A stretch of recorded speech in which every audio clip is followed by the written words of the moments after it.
Hey guys, it's Josh here from onlineautoparts.com.au. Today I'm going to be going through the hub knot socket toolkit that we have available here at Online Auto Parts. It's a great little kit to have in your arsenal if you are a mechanic by trade or someone who likes to tinker and work on vehicles. This kit can do a large range of models, from all the way from your Nissan Patrols, Navaras, right up to your Great Walls, Holden Colorados and Landcruisers.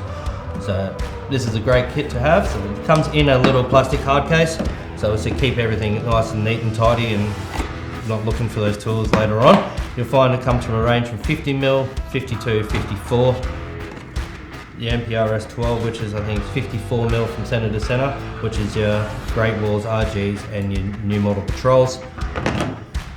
The 3-prong is the Landcruiser rear bearing tool.